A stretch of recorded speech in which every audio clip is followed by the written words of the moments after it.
Hello, everybody. It's the film Optimist, and today I'm talking about Excision, the story of Pauline, a disturbed and delusional high school student with necrophiliac, necrophiliac tendencies, fantasies of surgical procedures, and a somewhat affinity for blood. Think of a modern day Elizabeth Bathory, but less regal and more awkward. God, what a great movie. The acting is great, the story is original, and damn it, I just like this film. Period blood aside, this film gets my rating of 5 out of 5 tampons. And then in parentheses, fuck the system. Rating system. Thanks to Clinton Meany for the request. Forgot that he requested this one. I think I mentioned it before. He was like, "Why would I make requests? Why would I request anything? Because I could just show you the movies whenever I feel like it. We just hang out." Which is a fair point. Like that's the reason why my wife doesn't request anything. She's like, we can just watch whatever the fuck I want to. That movie came out in 2012. It's based on the short film of the same name that was the same year. Aspirations.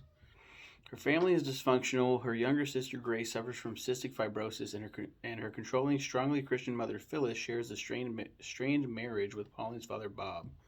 Pauline has vivid dreams about herself and others being mutilated with excessive amounts of blood, after which she wakes panting in an orgasmic state. I'm just going to read the Wikipedia article just to piss Clinton off because I know I don't know if he still hates Wikipedia, but I think it's kind of ironic. Don't you think? Um, Pauline decides to lose her virginity to a boy named Adam and wants to do so while on her period due to her fascination with blood. She and Adam have sex, and as she has an orgasm, she imagines herself choking Adam and the bed filling with blood. She then asks Adam to perform oral sex on her. Unaware that she is menstruating, he obliges, only to run to the bathroom in disgust when he sees the blood. I remember that. That was. So this is what, 20. When did I review this shit? 2013? So a year after that film came out. Almost exactly a year. Yeah, that was over 10 years ago that I reviewed this. Um, at 10 years ago, I'd be, how do you math? Damn, 20 years old, almost 20, 21. The fuck? Um, even back then, like around 20, no, yeah, almost 21. Um, I'm really fucked up with the math right now. Yeah, no, okay. Yeah, almost 21. That's weird to think about. Um, I fucked my brain up for a second. 10 years ago, even 10 years ago, before I got into like a real serious relationship, I was like any guy ever and thought periods were disgusting, gross, unnatural, and then come to find out it's like whatever. But that shit is next level. Like what the fuck? I don't know why I went on that side path that I didn't need to take. I guess I did because that's the whole point of the period in this film. Um, During sex education class, Pauline takes a sample of her blood and puts it under a microscope to check for STDs. She later approaches Adam while he is with his girlfriend Natalie. Whoa! And alludes to their encounter, leading to Natalie breaking up with him. Natalie and her friend subsequently throw toilet paper on Pauline's house and spray paints profanities on it. At school the next day, Pauline physically assaults both Adam and Natalie, resulting in her being expelled. Pauline overhears her parents discussing Grace's doctor's plans to put her on a waiting list to receive a lung transplant. That night, Grace suffers a severe coughing fit. In the morning, Pauline drugs her father with tea and ties him up before confronting a neighbor who lives across the street who had rebuffed Pauline's earlier attempts at friendship. She lures the girl to her backyard and uses chemicals to knock her out, subsequently drugging Grace. Spoilers, by the way, if it hasn't been made abundantly clear. Pauline cuts and shaves her own hair before transplanting the healthy girl's lungs into Grace's body, placing Grace's diseased lungs on ice and stitching both girls up. Phyllis arrives home and panics at the sight of her husband bound and gagged, frantically screaming and searching the house for Grace. She finds Pauline in the garage with the bodies. Pauline explains that it is her first surgery and urges her mother to take a closer look. Phyllis screams hysterically before embracing her. Pauline at first smiles proudly, but then begins to wail as she apparently realizes what she has done. Yeah, very fucking powerful ending. Like she even she like cuts her hair or some shit. Like she looks very different at the end. And just her mom, just like, what the fuck did you do? Anna Lynn McCord plays Pauline. What is she doing now? She looks so different right there. Um, what the fuck? Tracy Lords is Phyllis. She looks very familiar.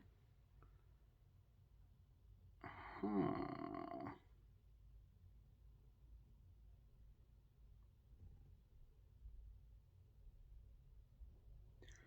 That's fucking wild. Dude. Okay, wow. Just read something insanely crazy about that. Ariel Winter is Grace. Ariel Winter is awesome. Roger Bart. Jeremy Sumter. I know him. Peter Pan. That's right. The douchebag boyfriend slash fuck buddy person. He's very awkward in this movie. He was in Into the Storm. Did I watch that movie? Um, I don't think I did. Peter Pan. This motherfucker was in Peter Pan, the 2003 version, that a lot of people like. I think it's pretty okay too. He's Peter Pan, and he goes down on a girl on her period.